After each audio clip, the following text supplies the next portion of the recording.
5 matchup going down in Indy. Let's go.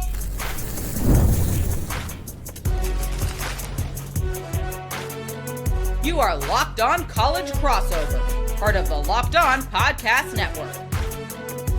Your team every day. Yes, welcome on into Locked On Auburn and Locked On Boilermakers, crossover edition of our shows. Thank you so much for making Locked On Auburn and Locked On Boilermakers your first listen every single day. I'm Zac Blackerby of Locked On Auburn. Nick Arvin of Locked On Boilermakers. We'll give you our final predictions, our final thoughts on this game towards the end. Don't worry, you will leave this show with official predictions from the two of us. Key players, matchup. There's a mismatch in this that I think is glaring in favor of Purdue. But like the storylines going into this, Nick, this is an Auburn team that has looked kind of bumpy against some inferior opponents and then looked okay against some solid teams. Houston lost by a point, beat St. John's in Vegas.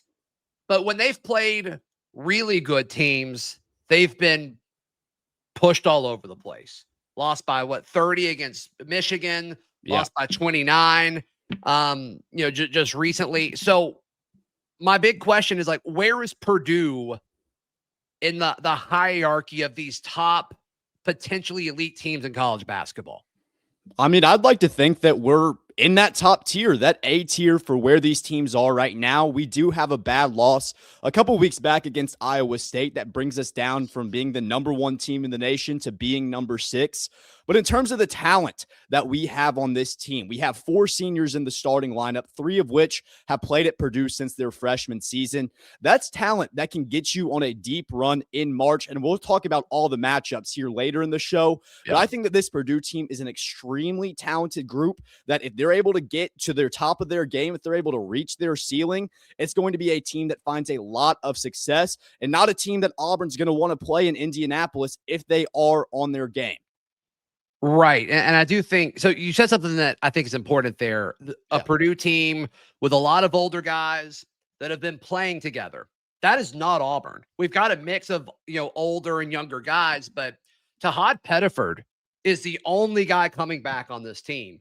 And even with him returning, it's a different role, right? He came off the bench in Auburn's Final Four run a year ago. He was spectacular as a freshman. A lot of people thought he was going to go and enter the NBA draft. He chose to come back.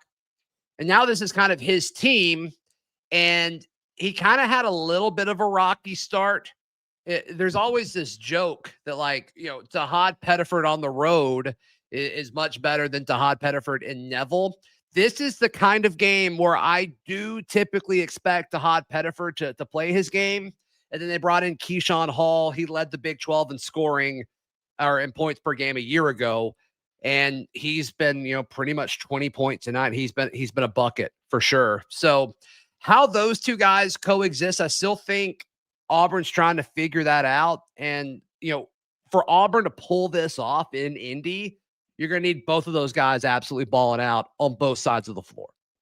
Yeah, I could see the same for Purdue in terms of the backcourt that we bring with Braden Smith, Fletcher Lawyer. Those two guys, they play together very, very well because they've been playing. I think they've had every start since their freshman year at Purdue. Seniors now, they haven't missed a game out of that starting lineup. Those are two guys that are going to be very key for Purdue in this one. And looking back to last year, where this game actually happens last year, Auburn does beat down on Purdue. And that was one where you look at and say, this changes the season for Purdue. That was kind of a call for this team that they need to improve. And that game being in Birmingham, technically a neutral floor, but if we're being honest, that was more of a home game for Auburn. I mean, it's similar to this weekend, right? Just I expect the same, right? Just the opposite this weekend, where that game is in Indianapolis. Definitely going to be a pro Purdue crowd. It's going to be an interesting one, but the Tahad Pettiford, Braden Smith matchup is the one that you circle on the calendar when this game gets released on the schedule, because that's fireworks. Those are two of the best guards in all of the country, two guys with legitimate chances of being on All-American watch, legitimate chances of being on conference, all first conference teams to end out the season. Those are the two guys that I look at if I'm Purdue, if I'm an Auburn fan, and say, if these guys perform, my team has a chance. Yeah. Yeah, and then there's other guys. There's been that secondary scoring. There's been different names for Auburn that have popped up, but there's been no level of consistency there for sure. Like Kevin Overton, who they brought over from Texas Tech, Elijah Freeman, who physically has all the gifts you could ask for. He just went off, against an inferior opponent. I guess it was last week. He popped off. It was his best scoring game as an Auburn Tigers. Like, they've got the guys, but they haven't really, in my opinion, come together as like a team yet. And we'll see what happens with that. And of course, all this is tied to Stephen Pearl, his first year as a head coach. There's starting to be a little bit of pressure on him, which I think is good. I think there's people asking the questions. I don't think this roster was built in a way that Stephen would love. I mean, he inherited it from his father, right? Yeah. But I do think he has an incredible opportunity to make a statement this week against a very, very good Purdue team when, the last 2 times you've played elite teams, you've been ran out of the gym. Now you have a time to make a statement in Indy. I think it's a big opportunity for Stephen Pearl, and that's something that I look at going into this game because when it was on the schedule, I did a schedule prediction when Bruce Pearl was still the head coach. So I do want to ask you, so far this year, what has been the difference between the Stephen Pearl team that it was kind of a last-minute situation where going into the season, he's announced as the head coach, Bruce Pearl retiring. Have you, as an Auburn fan, seen any differences in the way that this program operates? And is that a good thing or a bad thing for what this Auburn team looks like this year? Yeah, there's definitely some similarities, right? Like, as far as what we see in a game, Bruce Pearl was yelling the entire time, whether it was at his players or at an official. Stephen's a lot more calm during games, which has been an adjustment. But as far as style, like, there's been some frustrations, both from me and just from Auburn fans in general, about how sometimes the offense, they're bringing the ball down the floor and there doesn't really seem to be a plan. But we saw that it stretches under Pearl too. We just gave Pearl the benefit of the doubt because he was one of the best coaches in college basketball. So I don't really know if there's this major difference. I mean, there's a lot of people that are critical of like Stephen's lack of timeout usage, but Bruce didn't call a ton of timeouts when runs were happening, against Auburn either. So I don't think it's that much different as far as on the floor stuff. But I do think some of the off the field stuff is different, and I don't know if that's good or bad yet. I think it's too early to tell. Yeah, fair enough. But that's one that I want to see because you got Matt Painter, who's one of the longest tenured coaches at Purdue. And then on the other side, you got Stephen Pearl, that first-year head coach in a tough environment. I think that it's certainly going to be a tough hill for Auburn to climb. We're certainly going to get to those predictions later. But before we get into those key matchups, I do want to ask you, what do you think is Auburn's weakness so far this year? We've seen against Houston, you guys are very competitive in that game. You play Michigan, who, to be fair, they've beat about everybody they've played by 30. So you guys aren't too different in that direction. But in terms of what Auburn does poorly when they lose games, what would you say that is? Yeah, I mean, I think a lot of it has to do with being bullied around in the paint. I think that's going to be a major, major problem even this weekend, which is, my biggest thing that I'm watching for Auburn. And it's the biggest concern that I have in this game so far. And I'll let you kind of highlight what that matchup might be in just a moment. But yeah, to me, Arizona, like the big discussion going into that game was the fact that like they don't shoot a lot of threes. They go inside a bunch. And I'm like, oh goodness, that could be bad. And it was bad. And then they also shot well from 3. And I think they shot more threes in that game than they had all year. Like they couldn't do anything wrong. It's similar to, when Michigan whooped us. Like Michigan, I think they shot like 50% from 3 in the first half. Like they couldn't miss. And then they didn't really cool off a ton in the second half. And, they obliterated somebody else really good the next night. Was it Gonzaga maybe? But yeah, I mean, they were a buzzsaw. And so like how much of it is just, wrong place, wrong time, and how much of it is like, okay, this is an actual like major issue when it comes to the roster. Nick, let's highlight some of those potential matchups that you're watching, especially guys around the rim that Auburn fans need to know about. Let's jump into that in just a moment right here on this crossover edition of Locked On Boilermakers, and Locked On Auburn. Today's show brought to you by our friends at Rocket Money. Nick loves Rocket Money. I do. I love Rocket Money. If you ever feel like money just disappears each month, it happens fast. A few subscriptions here, an impulse buy there. Suddenly the numbers in your bank account, they don't match the number in your head. Rocket Money helps you get that clarity and track every dollar and stay in control of your finances. My big thing here, Nick, is like you sign up for all of these subscriptions over and over and over again. And it's like with Rocket Money, you can pull it up. It's like, I haven't used this in months. That's a big you never deal. know. You never know what you're using. I had 2 Netflix subscriptions that I just found out about because of Rocket Money. It saves me over $14 a month. Yeah, that adds up over the course of a year. That's a big deal. And if you find several things, that's a big deal. Hey, take control of your finances and cancel your unwanted subscriptions with Rocket Money. Go to rocketmoney.com/lockedon today. That's rocketmoney.com/lockedon. rocketmoney.com/lockedon. This is a crossover edition of Locked On Auburn, Locked On Boilermakers. Nick Arvin. I'm Zac Blackerby.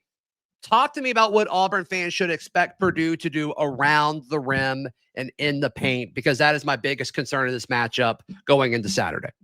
Yeah, this is going to be a big one for Purdue, and this is the reason why I feel like Purdue is going to have success against Auburn, is because of the quality of bigs that we have this year. So you know about Trey Kaufman-Renn. He was all Big Ten last year. He's been a guy that has played 5 years at Purdue on All-American watch, but this year it's a little bit different because if you look back to last year, one of our seniors, Daniel Jacobson, he was a freshman, 7'4", breaks his leg 2 games into the year, and it forces Trey Kaufman-Renn to slide over to that center position from the power forward spot that he was traditionally accustomed to. And when you lose to Houston in the Sweet 16, it kind of feels like this Purdue team was one piece short in that front court. And in the transfer portal, Matt Painter addressed it. He gets South Dakota State center Oscar Cluff, who is, in my opinion, the best rebounder in the portal.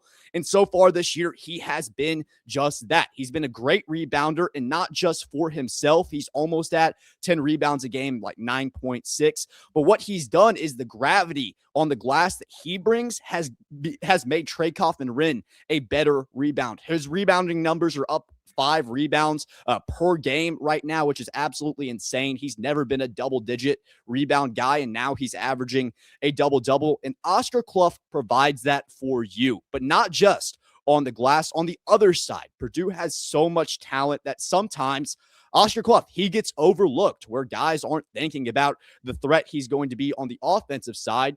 And we saw against Marquette where he goes 9 for 9, dunked the ball about 7 times where they just lost him inside the paint. He's the most efficient player in college basketball, shooting the ball at 75% from field goal range, averaging 13 points, like I said, 9.6 rebounds. That's going to be the matchup that Auburn fans need to be scared of. Oscar Cluff is a guy that you cannot overlook down low, or else he's going to hurt you. And if he doesn't, Trey Kaufman-Renn's on the other side, ready to do it himself.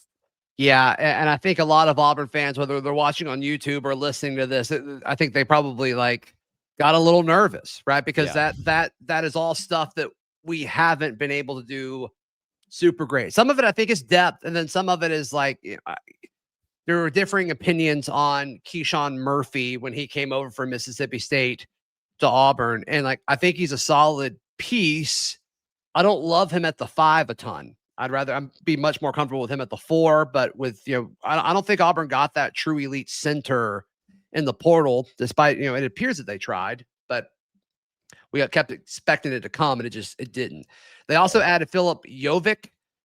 He's a European, came over, and he's been fine offensively. Defensively, the footwork doesn't seem to be there. The body positioning doesn't seem to be there.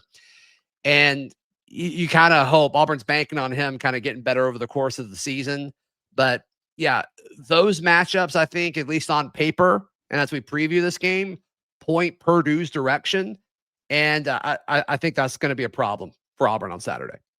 Yeah, I'm going to agree with you there. I do think that front court, especially the rebounding numbers, is going to be a big thing in this matchup, because the more opportunities you have with the efficiency of Purdue's offense, when you can rebound the ball at a very high level, you tend to have some success. But I do want to take a look at that backcourt now for Auburn, what that's going to look like for Purdue, and specifically somewhere that Purdue has struggled, and that's been taking care of the basketball and forcing turnovers. It comes to the backcourt where, although we have a great offense with Braden Smith, Fletcher Lawyer, and then CJ Cox, who's kind of that third guard in the lineup, we don't really have a ton of length in terms of being able to force those turnovers, being able to be a defensive team that we want to be. So on the other side for Auburn, would you say that your backcourt with Tahad, Pettiford, with those guys that you listed earlier that are going to be really good for you guys, do you think that length and physicality is there to be able to compete with Purdue in the backcourt?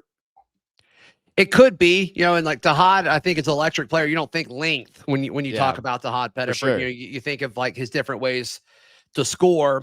Keshawn Hall, kind of more of a physical wing. I definitely think that could be a matchup that points Auburn's direction with Keshawn Hall.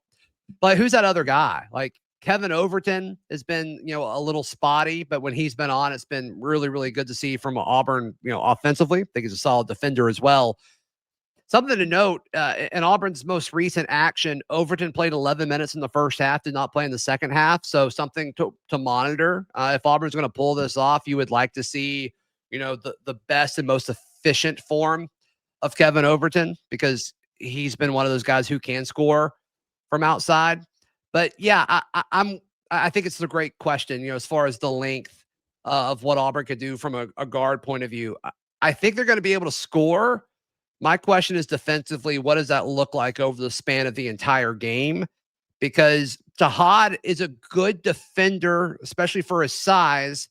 Can he do it without fouling? And if Tahad can, if he gets 2 fouls in the first half, or especially in the first few minutes, that could be concerning. Caden Magwood, true freshman, backup point guard, really, really high on him long-term, but I don't think he's quite ready to, go into this and have that big of a role.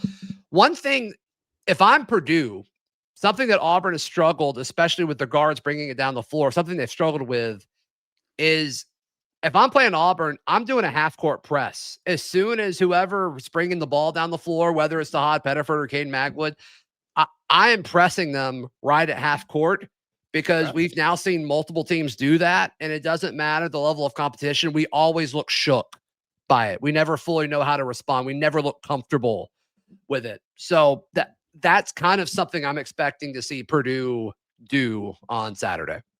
I think teams that are going to beat Purdue this year are going to be teams that play very high quality defense, because Purdue has such a good offense where, number one in KenPom, the efficiency is just off the charts. Yeah. If you don't have the defense to stay in the game with that Purdue team, you're going to get blown out. And it kind of just brings me back to my point and my outlook on this game, is where I feel like Purdue just has too many pieces, where the depth is there. We have a few more guys. And then at the top, we talked about the front court earlier, but that firepower there, it just feels like to me that we have more pieces, a little bit more well-rounded than what this Auburn team is going to have to offer. We're surely going to get to these predictions later, but do you feel like there's something to that? No, I think you're right. Does Auburn have the ability to score?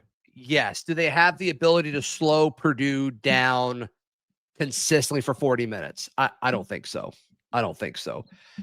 Yeah, let's jump into our predictions. I bet people are going to be shocked with how this conversation has gone and what we've picked. That's next on this crossover edition of Locked On Boilermakers and Locked On Auburn. Today's show brought to you by our friends at Wayfair.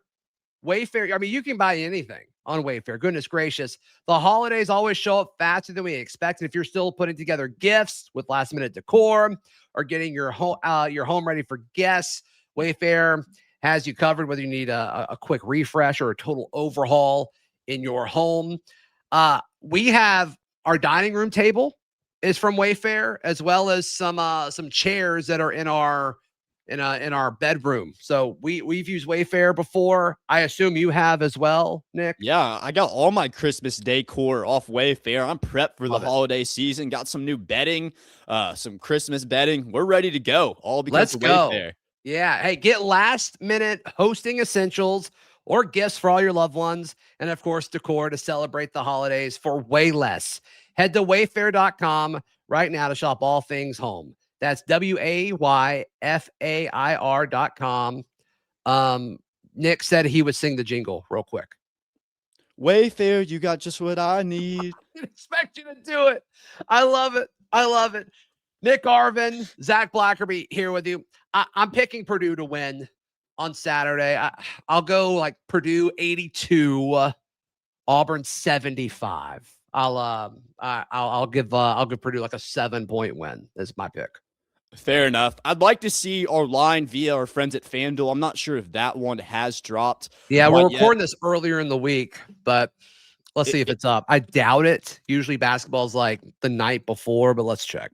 It definitely is. But in terms of where I see this game, I do think it's going to be a fairly high-scoring game. In terms of it being at a neutral court, but that neutral court being in Indianapolis, I don't think that Purdue's offense is necessarily going to take a night off. And we talked about, I'm not sure if Auburn is going to be able to stop this Purdue team, and Purdue's defense still has some question marks there. So I do think this is going to be a high-scoring game, but I'm of the opinion that Purdue's offense is too good right now to get beat, especially not in Indianapolis. I'm going to say Purdue wins this one by a decent margin, 92-77, a nice little 15-point win in Indianapolis. Yeah, I mean, I don't think either of what we just said would surprise me. I think one element of this is I do think this game means more to Auburn and Stephen Pearl than it probably does for Purdue. And you can correct me if I'm wrong on that, but I do think this is a team that's playing for a fan base who's used to pulling for an elite program, an elite team. And while Auburn's non-conference slate has been intense and brutal and very, very difficult, like this is kind of your last chance before conference play to really kind of say like, no, we're still here. Auburn's still here. Just because we got a new head coach doesn't mean we're going anywhere. And I mean, this one would mean everything for Stephen as well. So I do think the element of this meaning a ton for Auburn and these guys being dialed in and tired of being doubted. I do think that plays in Auburn's favor to some extent, but how much I think is the big question there. I'd say for Purdue, from that perspective, yeah, I do think that Matt Painter is really going to want to win this game because of the way that it happened last year, getting beat in the fashion that Purdue got beat last year. Matt Painter's the type of guy where he wants that revenge. He's going to want to bounce back and beat teams, and we've seen that historically. So I think that this is going to be a matchup for Purdue where Painter, it's bulletin board material. He pulls up the game last year for those seniors that were there and played in that game. Look at that score. Look at where you were last year. Well, you need to beat this team and cement that you're on trajectory to make it to March, to make it to the national championship you hope you get to this year. I think it starts against Auburn, getting that monkey off your back from what happened last year. That's going to be big for Matt Painter, and I'm positive that he's using that as motivation right now. Yeah. I mean, hopefully they don't look at that too much because then they'll like look at the game like, oh wait, none of these guys are here. None of these guys are here except for Tahad. But yeah, I think that's a great point. And obviously, the way Auburn did that and they were able to score from deep in that game. But I mean, Janai Broome and Dylan Cardwell were, one of the better, post tandems absolutely in the sport last year, and losing both those guys at the same time has been brutal. So we'll see how this game unfolds. But of course, we'll have you covered on Locked On Auburn and Locked On Boilermakers. Nick, how can people check out everything you've got going on? Yeah, absolutely. So a little bit of a newer show. It's my first season, but we still bring you guys that daily. Welcome to the network, my guy. Thank you, Zach. But we still bring that daily Boilermaker content Monday through Friday. You can find me on YouTube. You can find me on your favorite listening platform, Apple Podcasts, Spotify, Amazon, any that I'm missing. I'm sure that you can find us on there. But every single day, really hope you guys join. If you're an Auburn fan, check us out before the game. If you're a Purdue fan and just now seeing us, make sure you hit it and make sure to subscribe. That means a lot to us. It really helps us out a ton as we want to continue bringing that daily Boilermaker content to you every single day. How about you, Zach? Nick does a great job. He's the man. He's the man. And for Purdue folks, if you want Auburn content going into this game, or I go live after every Auburn basketball game, if you want to hear our perspective of the game, However you find Locked On Boilermakers, you can find Locked On Auburn. For Nick Arvin of Locked On Boilermakers, I'm Zac Blackerby of Locked On Auburn, and this has been a crossover edition of Locked On Boilermakers, Locked On Auburn, part of the Locked On Podcast Network. Your team every single day.